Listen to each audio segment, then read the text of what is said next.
Hello, and welcome to this episode of the Missing Link for SLPs podcast. I am so glad you are listening and so enjoying this series like I am.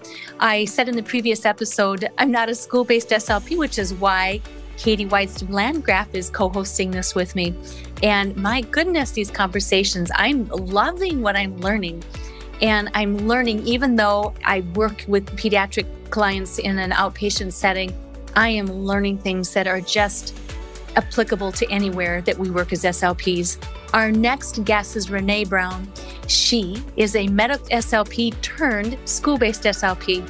Her caseload consists of students from kindergarten to 5th grade with a full range of communication disorders. She sees most of her students in a 3-to-1 small group ratio, but she's been shifting her service delivery model to more intense and frequent one-on-one sessions that are shorter in duration. She's noticed that her younger students with severe communication disorders benefit from this delivery style, and she finds it important to focus on both activities of daily living and academically relevant content to maximize her students' gains and successes. I love student-led, client-led, patient-led approaches, so this conversation you have coming up is really exciting. A little bit more about Renee.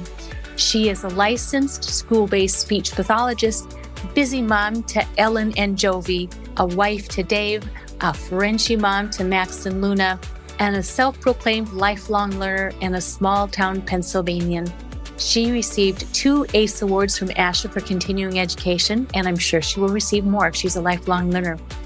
She also has a degree and teaching certificate for elementary ed in Pennsylvania. When she's not working or creating SLP materials, you can find her binge-watching shows on Amazon Prime and Netflix, traveling, skiing, connecting with other awesome SLPs on Instagram, enjoying a glass of wine or margarita on the weekends, and being her #1 fan for her kids. She has the whole baseball mom chair to prove it.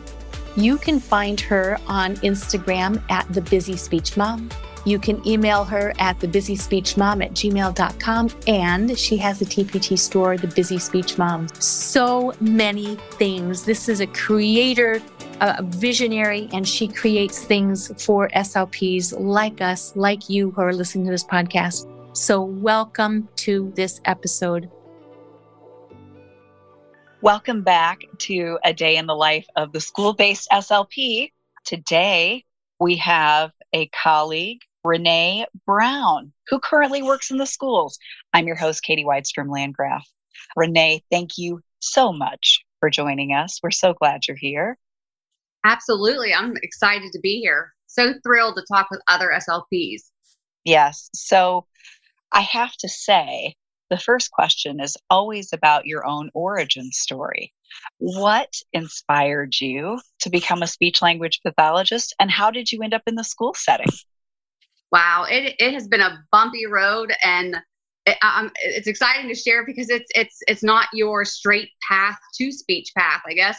I actually started out as an elementary education major. I graduated, so I have my bachelor's in elementary education and a teaching certificate that I have for kindergarten to 6th grade.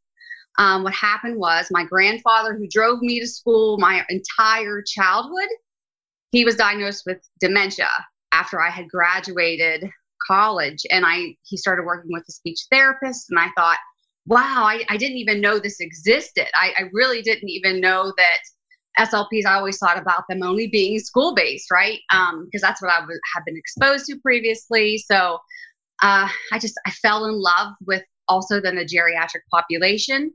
So I went back to school as a lifelong learner and graduated as a speech language pathologist for my master's. And I worked in the medical setting for over 10 years. I even started my own business for fiber optic endoscopic evaluations of swallowing.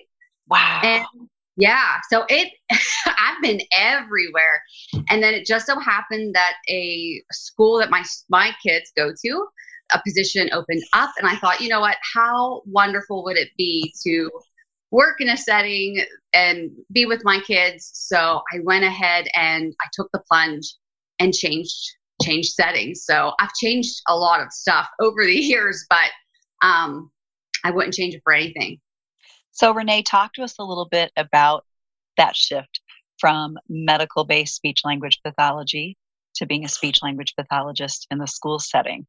How was it? Was it easy? Was it tricky? Can you talk a little bit more about that shift specifically? Oh, absolutely. Because you figure 10 years in the field as a medical SLP, then going into the schools, it was a little bit intimidating, to be honest, only because I wasn't familiar anymore with how they developed IEPs. It was definitely different. They were using IEP Writer. The only thing is I had changed in the medical field different types of software for billing and for documentation. So I felt confident enough to be able to learn it. But that was a little bit intimidating. So I had a lot of questions going in the interview when I was interviewing to be a school-based SLP. But I will say one thing, the pace is definitely different, and I welcome that. It was a very nice pace, I should say, from going from the medical field into the schools. It's very busy. It is, they're both very busy, but in the schools, I just felt like I was able to make those deeper connections and see them through. Whereas in the medical setting, I might have seen somebody for 4 weeks and then they were discharged. So I felt like I was definitely connecting with people more at a deeper level. I realized I gave so much of myself to my job. I was working overtime. I was working unpaid hours, which really you're not even supposed to do. And then when push came to shove and it was time for me to leave and to move on with my career, I noticed that they replaced me within 2 days. And I felt almost betrayed because I gave so much of myself, every aspect of myself, my life. If my kids were sick, I was going to work. I was asking my mom, hey, can you watch my baby, my newborn baby? Can you watch my baby so I can go to work? And even taking the time off for maternity, I felt guilty. And so I couldn't believe that when it was time to basically change a setting or change a position into a different building, I couldn't believe that I was so easily replaced. And so after I had that experience, I was really motivated to set those professional boundaries and knew that, I really needed to put my family first because I was replaceable in the end. I definitely had to do a lot of research and I had to take a lot more courses. I had 2 weeks to do so because they needed the speech therapist to start at the beginning of the school year. So I gave my 2-week notice at the position I was at. And I thought, oh my gosh, I need to read up because even though I'm an SLP, as you know, it's broad. We treat everything. And I thought, I have no idea what really I'm going back into. And our field and research, it changes so much. So I did have to go in and do a lot of research before I took that position and started, for sure. What I think can be interesting too about entering the school-based setting from the medical setting is that folks who work in schools don't realize that there can be people who join them working in the schools who worked in settings other than schools. And so you can sometimes step into that world and there are presumed knowledge bases about things like IEP writing programs that, I had made that shift as well from medical to school-based speech language pathology. And I had not heard of due process solutions, which was the old program they were using back 20 years ago when I started. And I do think that is something worth mentioning, that when you do make those transitions, there will be a lot of people in that environment to help you, and they won't realize that where you came from maybe had a different lens for viewing a plan of care versus an IEP, for example, or the structure, a SOAP note versus a different type of note, like a progress note. And so I do think those things are really important to mention, for sure. Absolutely, because it's a huge shift. But I will say, too, that I find the benefits of being a medical SLP and then going to the school setting. I felt like I had a lot of strengths that maybe I wouldn't have had I not made that shift. And then I worked with another SLP who always worked in the school setting. And that was beautiful because then she was able to share what she has always known. And we just kind of put our minds together and we made a perfect match for our setting. Oh, that's wonderful. So speaking of your setting, let's talk a little bit more about your specific setting. Can you walk us through like what a typical day feels like for you, and when you start, when you end, the actual Sure. day in the life of Renee? The day of the life of Renee. Well, I'll say before school starts, before I even get there, it's rounding up the children. I have 2 kids, counting up the dogs, feeding the cats. It's actually an absolute beautiful chaos before my workday begins at 8 o'clock. So I also live 5 minutes from my school, so that makes it nice as well. Oh, yeah. Yeah, that makes it so nice. So my workday starts at 8 o'clock. So I get there. I actually changed my prep time to 8 o'clock first thing in the morning. And I would say that for anybody who is considering being a school SLP or is in the school setting, if they're able to change their prep period, I prefer the 8 o'clock time because I can't pull any kids because they're just arriving to school.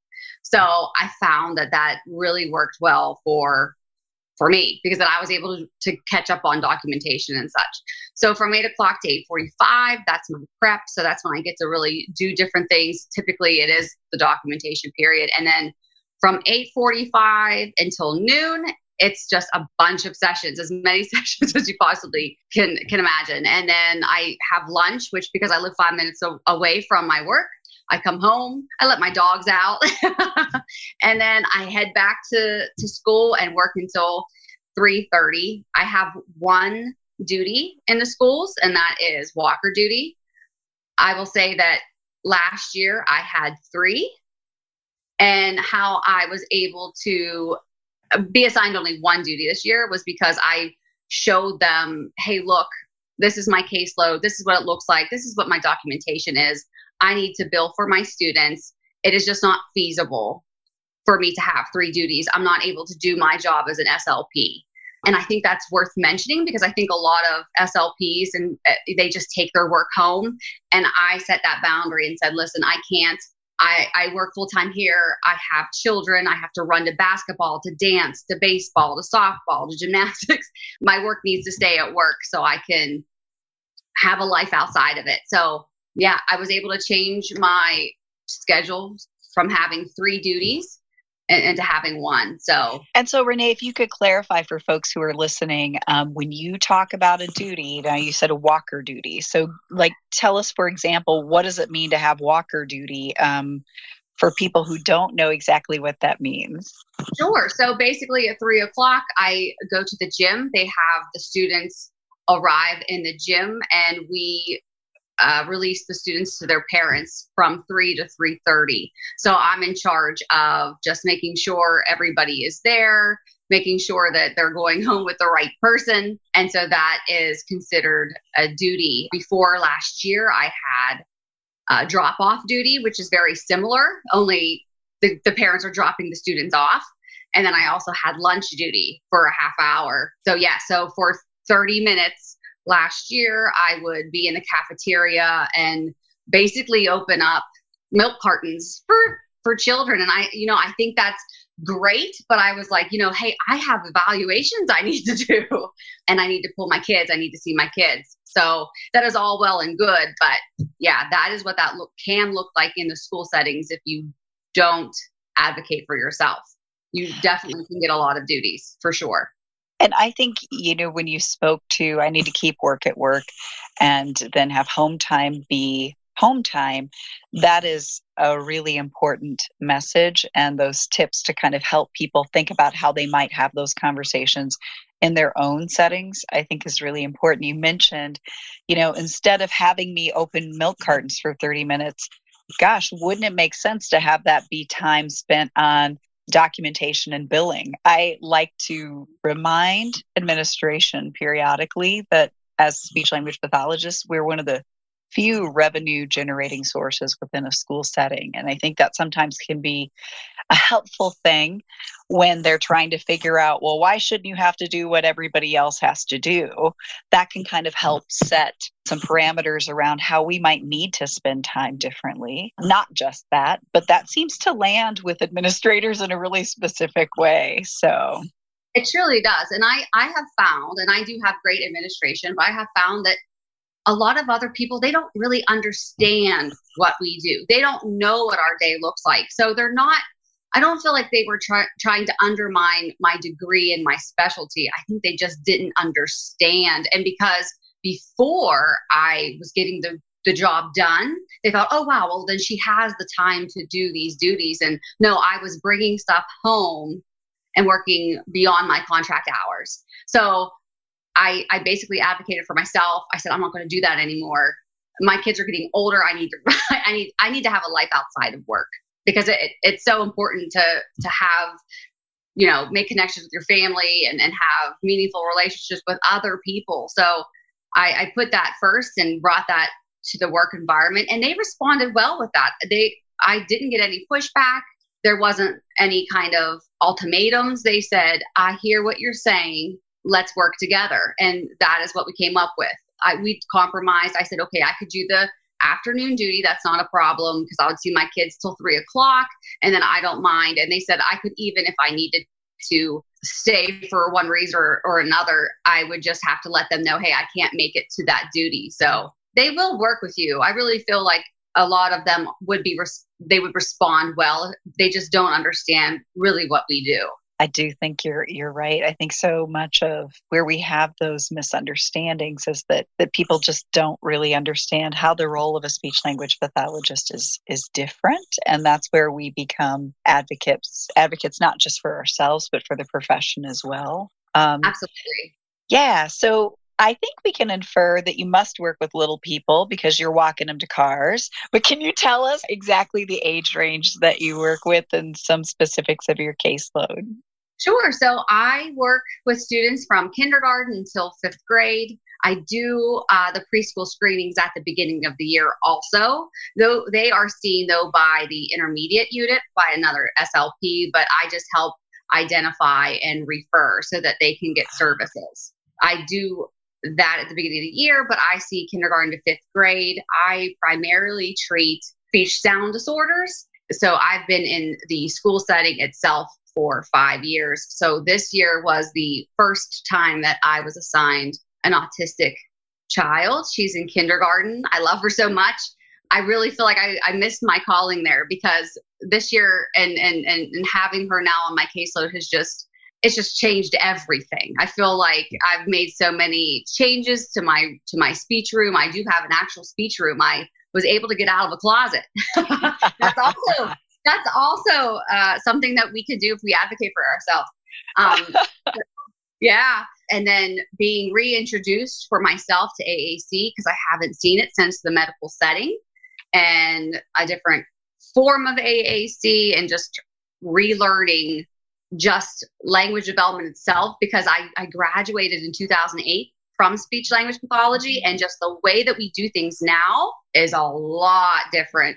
It is a lot different. So I'm not ashamed to say that I am still learning and still growing as a speech therapist. And this little girl has just brought so much understanding and has made me a better speech therapist for sure. Wow, Renee, I think our students are some of our best teachers. And when you talk about how there's something new to learn, students will require us to rise to their needs and expectations. And that's kind of one of the coolest things of our profession, is that we can be in 2 years, 10 years, 20 years, and we also get to evolve with our practices and with the ways we're thinking about and approaching things. So let's talk a little bit about some of your favorite aspects of being a school-based SLP. I love that I am able to have these connections with kids. It almost makes me feel like a kid, because I get to do a lot of play-based therapy. It's child-led. I get to see how they progress over the years. It's actually sad when some of them get discharged. I'm glad that they've met their goals. Yeah, I think that's probably the most beautiful thing about being a speech therapist in the school setting, is that I really get to see these kids grow. And one thing that our school does, and I thought about it the first year that I was there, is they have students when they're seniors and they graduate from the high school, they do a graduation, quote unquote, graduation walk in the elementary school. So they can go, they wear their cap and gown and they walk through the school and they see all of their teachers. And I just looked at the teachers' faces and they were, I had him in kindergarten. I had her in third grade and they were just crying. And I thought, oh my gosh, that's going to be me in 10 years. I'm going to see some of these kids that I worked with and advocated for, because there is a lot of advocation in the schools for kids to get services and for people to understand that's going to be me. I'm going to be sobbing in the corner for sure when I see that first grade go through that I've ever worked with. Yeah. That will be really special. Yeah. I actually work in the high school, Renee, and so I get to finish my time with students with a graduation ceremony, which is pretty special as well. The first time I had little people that I'd worked with in summer school who came to me in high school, that kind of is mind-blowing. And then you see them graduating. It is a special thing for sure. Right. So, of course, I have to ask you about some challenges as well. What are some challenges that you run into in this setting? So there's several challenges, just like anything. I would say the first challenge would be a schedule.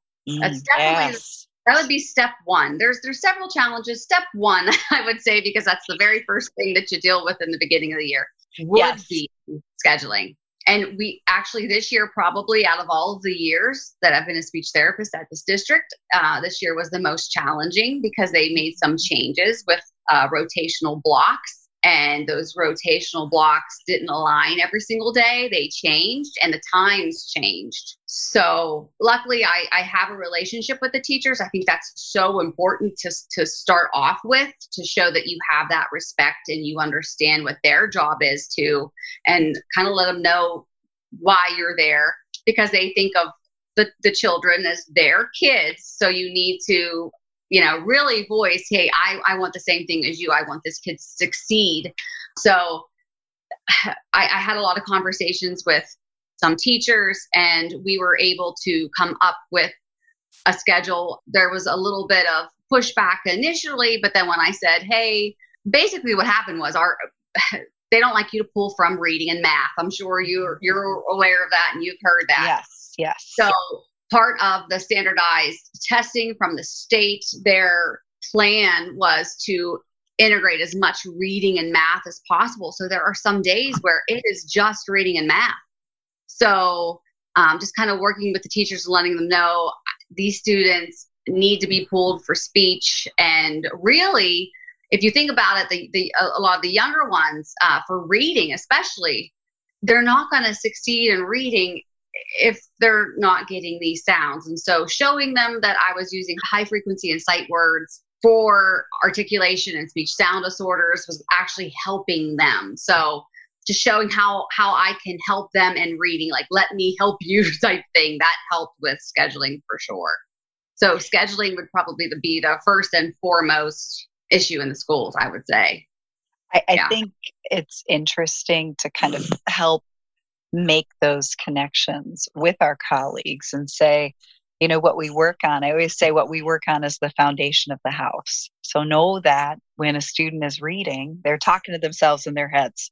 And so when you think about, they're manipulating sounds in their heads. And so when you think about how speech and language contribute to the success of a student reading, know that reading, I think it was Pinker who said reading's bolted onto the oral language system.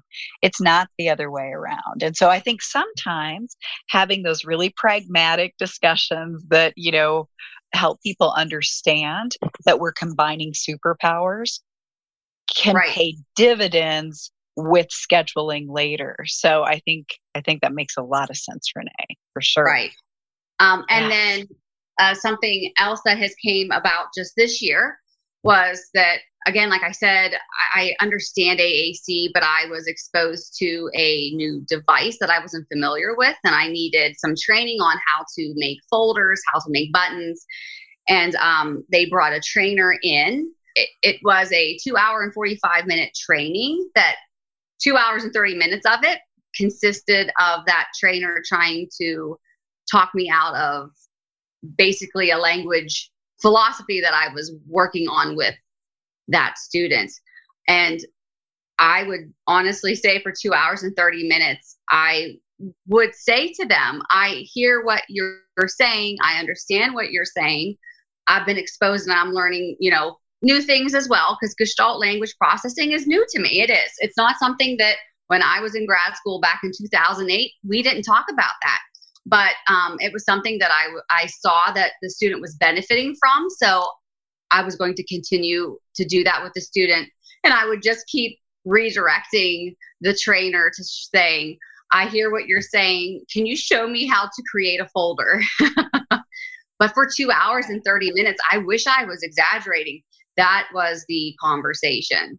Because I knew too, yeah. I think it's so important to know that you are the specialist as an SLP.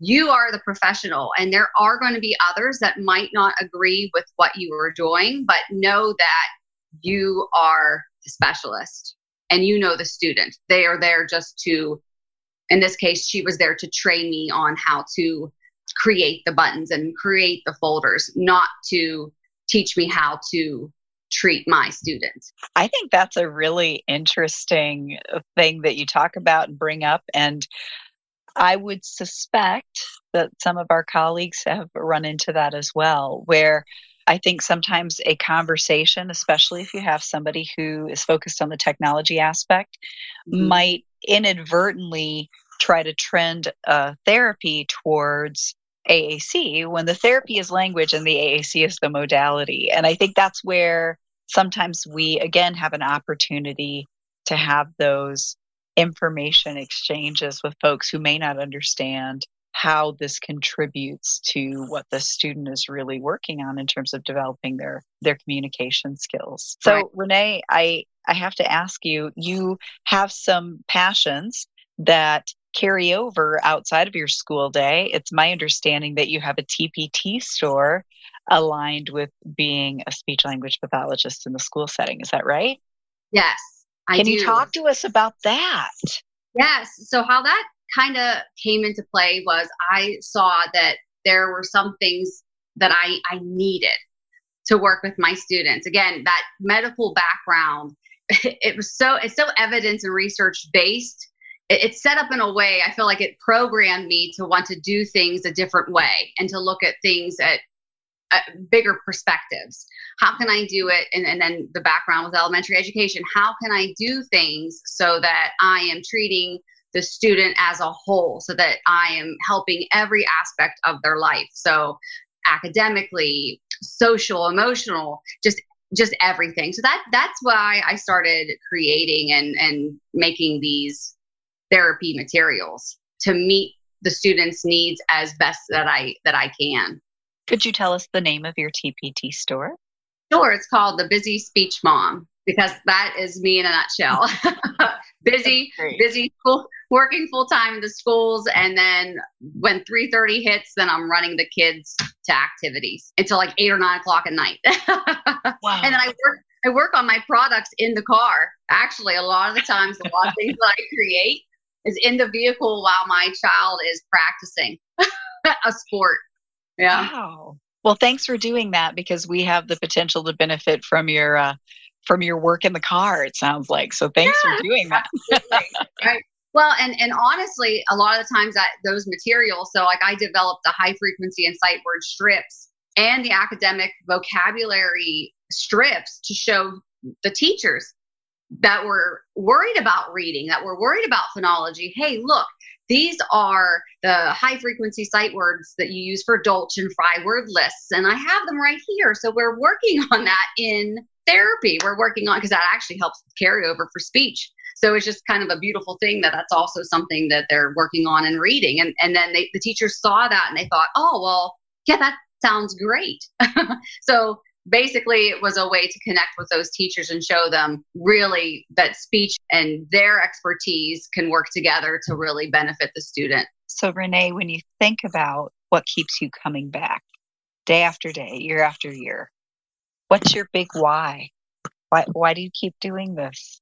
One thing that keeps me going always, and no matter, because as a school-based SLP, it does have its challenges, but you have those students that just pull on your heartstrings. The students that teachers would come up and say, hey, look, I don't know what to do. I can't understand the student. Can you help? What can I do? And then you see that student. So I had a student in first grade, and now he is in fifth grade, and he's one that he was my first student, and that I can remember really researching because he has apraxia, and it was severe. So now I see him in fifth grade, and he is speaking. The teachers, they don't have any issues understanding what he's saying, and that's what brings me back. Is I'm helping these kids create their own futures, because without speech, without us giving them what they need therapeutically to progress, then they might get looked over. So now, I always think of it like I'm making such a difference in these kids, and I'm creating the future that they deserve. So that's what keeps me going back to the schools. I think that's wonderful. Yeah. So thinking about our listeners, I have one last question for you.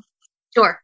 If you had a piece of advice for folks either looking to transition into the schools, maybe they've been practicing for a while and they're looking at a different setting, or somebody who is soon to be graduating from a master's program, they're trying to decide, do you have a piece of advice or something that you would have wanted to know when you were considering working in this setting?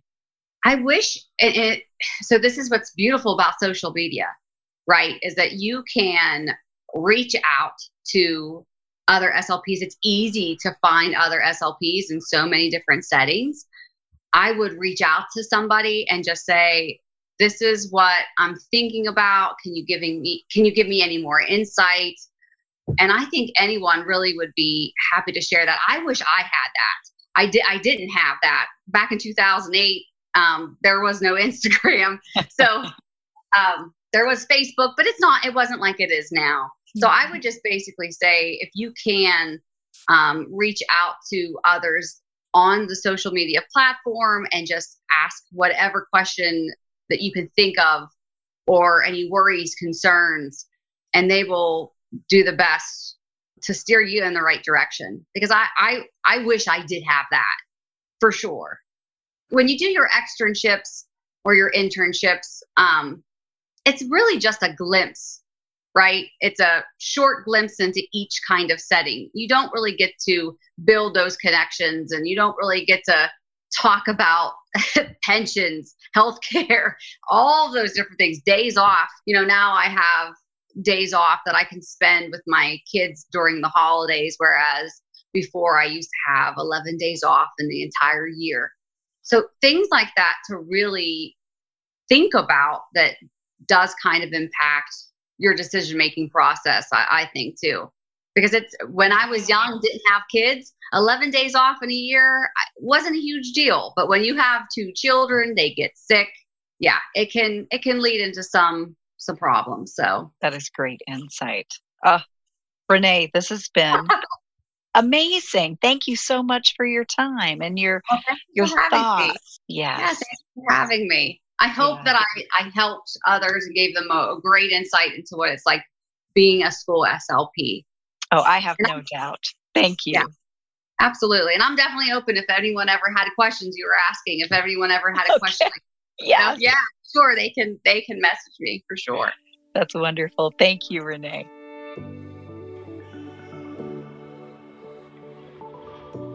So you can tell that Renee and Katie just really hit it off. So many things to talk about, so many little rabbit trails.